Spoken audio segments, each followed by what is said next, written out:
This is a Casio F-91W. It's the most popular watch in the world. It has a battery life of 7 years, it can display time in hundredth of a second, and it can survive almost anything. And still, it costs just $20. And it's not the only Casio. This watch has a world clock with different time zones for just $30. This one has a calculator and can save contracts for just $40. And this one combines a digital and an analog watch for just $50. But they're not cheap in the way we usually mean it. They are rigid, water resistant, shock resistant, and more accurate than most mechanical watches that cost thousands. That's why they are worn by soldiers, scientists, engineers, and even marathon runners. And all of these things made me wonder that how did Casio pull this off? How do you make something this good, this durable, this timeless for just $20? Because usually there's marketing cost, R&D cost, distributors, packaging, logistics that just increase the price over time. So in this video, we're going to explore the design and engineering behind these watches. How can Casio make and sell them at such low prices? And how can we all do the same for our own products? But to answer all these questions, first we need to understand why a calculator company started making watches in the first place.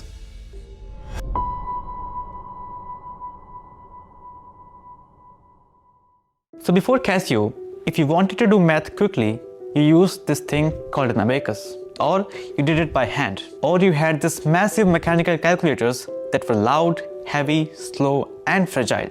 So in 1957, this guy named Tadao Casio, founder of Casio, made the first and fully electric compact calculator, the Model 14A.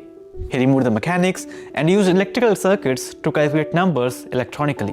So with no mechanics, you had less failures and every unit behaved exactly the same. And in just a few years, Casio figured out how to make calculators that are programmable, had a memory function, and are portable. And in 1974, they launched this, the FX10, a scientific calculator that could do trigonometry, logarithms, and powers. Things that earlier needed books, tables, or lab machines. The FX10 proved that the Casio could make complex electronics small, reliable, and cheap. Because in the same year, they also launched their first watch, the Casiotron. Okay, a quick sidebar before we go deep into watches, and I'm sure it will be worth it. So in 1969, another Japanese company called Seiko did something that basically broke the whole watch world. They invented the quartz watch. Traditional or mechanical watches, they use gears, springs, and all these tiny moving parts to keep time. And they are fine, but they're not that accurate. They can lose or gain a few seconds every day. Plus, they are expensive to make because you need a watchmaker to assemble hundreds of tiny pieces by hand. A quartz watch, on the other hand, is completely different. You take a small piece of quartz crystal, run electricity through it from a small battery, and it vibrates exactly 32,768 times per second. Then you count those vibrations with a tiny chip and boom, you got accurate time. So no gears, no spring, just a battery, a crystal, and some electronics. So the quartz watches were way more accurate than the mechanical watches and way easier to mass produce. But the problem was that in early 70s, they were still very expensive. Seiko's first quartz watch cost as much as a car. So the traditional Swiss watchmakers like Rolex, Omega, and all those guys were not that worried. They thought, okay, quartz is a gimmick, but people want real watches, mechanical watches, watches with craftsmanship and heritage. And for a few years, it seemed like they were right. But then Casio looked at the quartz technology and thought, wait a second, this is just electronics like the calculators, and we can make them small, cheap, and reliable. So why can't we make a quartz watch that everyone can afford? And in 1974, they launched their first watch, the Casiotron. And this was not just a watch, it had an automatic calendar that would account for different months and days. It had features that even expensive watches didn't have, and it cost a fraction of what other quartz watches were selling for. At first, the Swiss watch industry didn't take it seriously, but they didn't understand that Casio was not trying to compete with Rolex or luxury watches. They were trying to make watches so good, so cheap that price stopped being a barrier. The same thing they did with their calculators, they wanted to do with watches. And it worked. Through the late 70s and 80s, Casio just kept making watches. Cheaper, better, and more features. They made watches with alarms, with stopwatches, with backlights, and with world clocks. They even made the calculator watch in 1980, which became absurdly popular. Then they made the G-Shock in 1983, and soon it became the preferred watch of soldiers, construction workers, or anyone who wanted to wear a watch outside. And then, in 1989, they made this, the F-91W. And honestly, this was not even supposed to be so special. It was just another watch in their whole lineup. Simple display, simple function, simple design, cheap resin case, nothing fancy. But weirdly, people just kept buying it. And they didn't stop. Not in the 90s, not in the 2000s, and not even today. And to understand how do you actually make a watch this good for just $20, let's understand the design and engineering behind it. And we're going to do it from inside out in these 5 steps, starting with the most important part, how it keeps time. Okay, so remember that quartz crystal we talked about? That's the heart of everything. It's this tiny piece of crystal, like smaller than a grain of rice.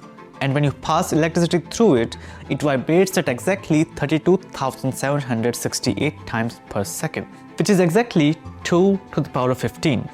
And that makes it so easy for a simple circuit to count down to 1 second. So no gears, no springs, just physics and maths doing its thing perfectly. So Casio figured out how to source quartz crystal in massive quantities, how to cut them precisely without expensive equipments, and how to make the whole system so simple that it almost never breaks. But of course, that crystal needs some power. Not a lot, but it needs a constant flow of electricity, and that comes from this, a CR2016 battery. And not just the crystal, it also powers the electronics, the display, and the LED light. It costs about $2, but it lasts 7 years due to the power management system.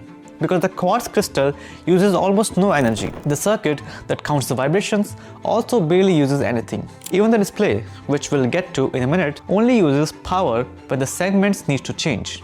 Using less power meant a smaller battery, which meant the watch is thinner, lighter, and overall cost effective. So now we have the source for the vibration, for the time, and the power for that source. Now we need something that can listen and count these vibrations and calculate the time. That's where the electronics come in. Inside the watch is a single integrated circuit, just one chip with a simple task. Take those 32,768 vibrations, divide them by 2, then divide them again and again 15 times, until you're left with 1 clean pulse per second. That pulse is now time. This is basically the same kind of circuits they've been using in calculators for decades, just optimized for timekeeping instead of math. And that same chip also handles everything else, like the stopwatch, the alarm, the calendar, and it doesn't do that by calculating more. It does it by reusing the same timing signal that gives us the basic time of 1 pulse. And to make it even cheaper, they bonded the chip directly onto the circuit board and covered it with epoxy.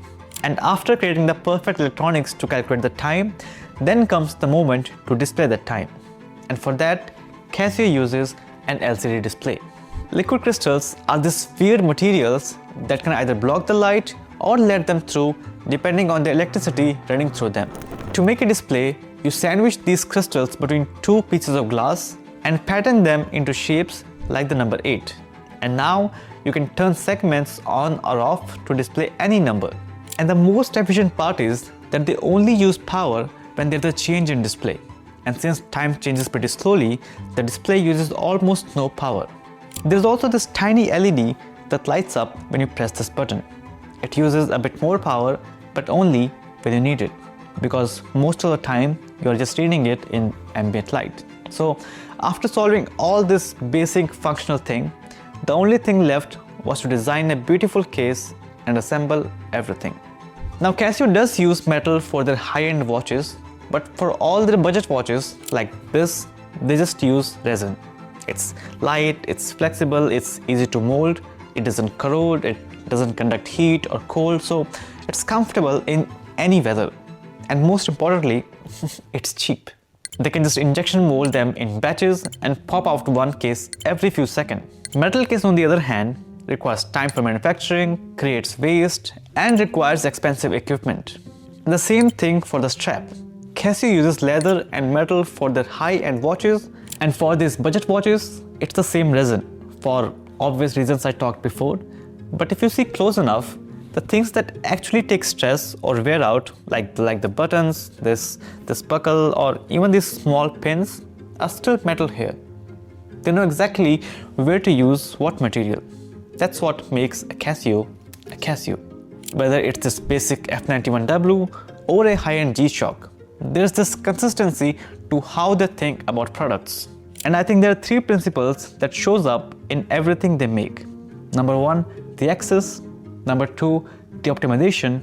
And number three, the trust. And they all build on each other and creates a system. And that makes a Casio a Casio. So let's start with number one, the access. Now here, access doesn't mean just affordable. It means making deliberate choice to make technology available to everyone. Like in the 50s, it was the calculator, and in 70s and 80s, it was the watches. They did it in every watch segment they entered. You want a sports watch? Get a G-Shock. It's durable, reliable, and under $100. You want a watch for students and engineers? Get the F-91W or the calculator watch for just $40. You travel too much? Just get a world timer for just $30. You want an analog digital hybrid? Just get this one for $50. Because for most companies, when they invent a new technology, their first thought is, how much can we charge for this? They want to see how high the ceiling is.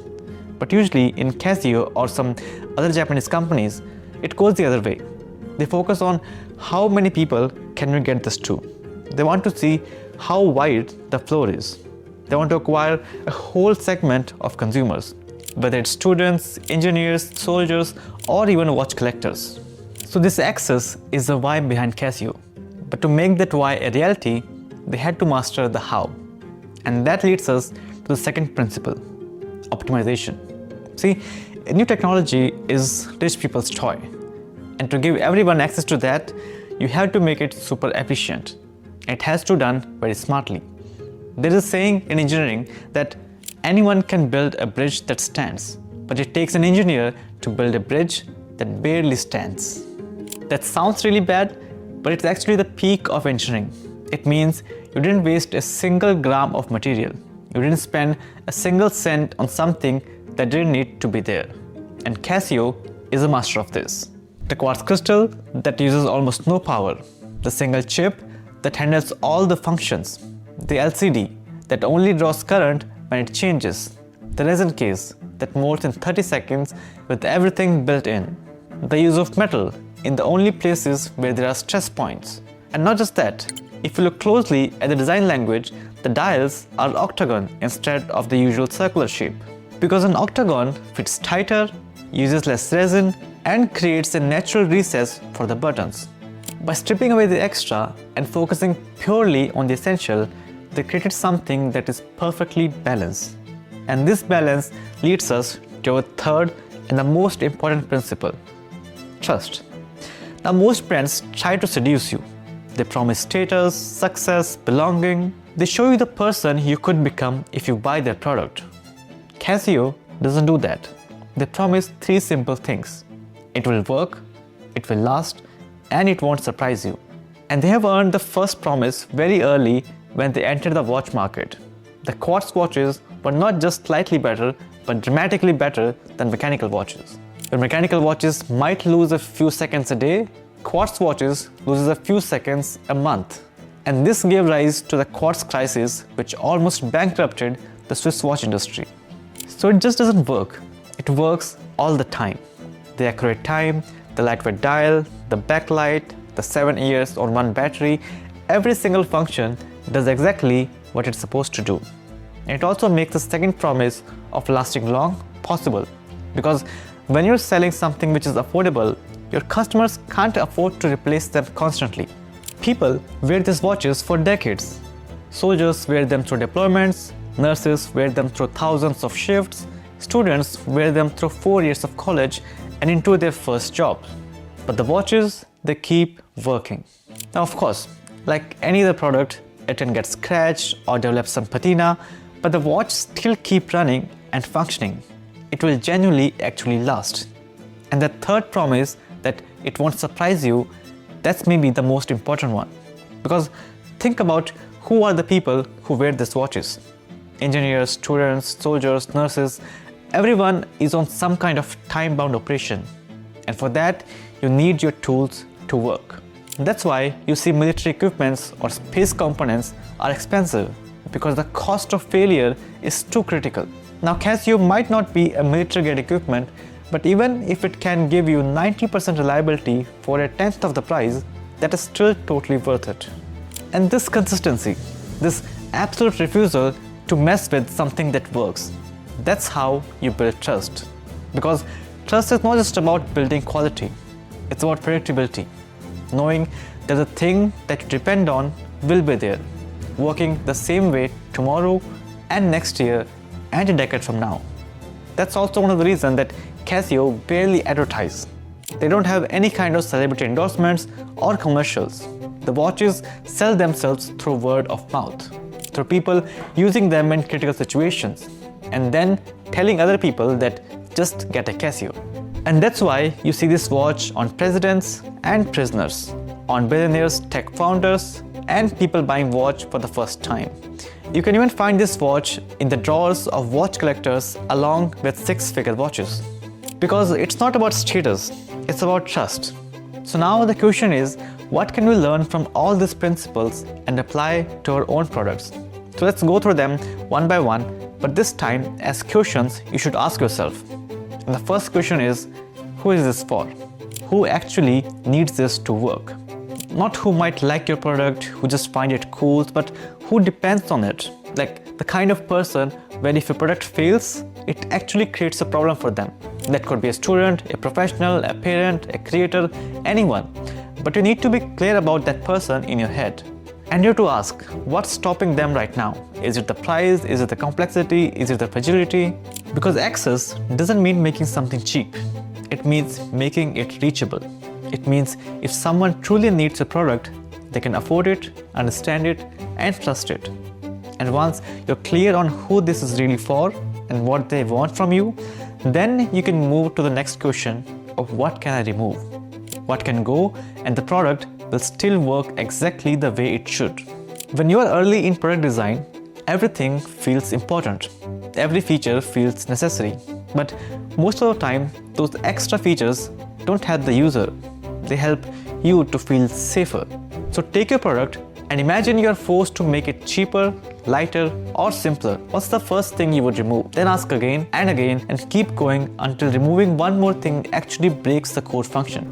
That point, right before it breaks, that's your optimized product. Then comes the third question.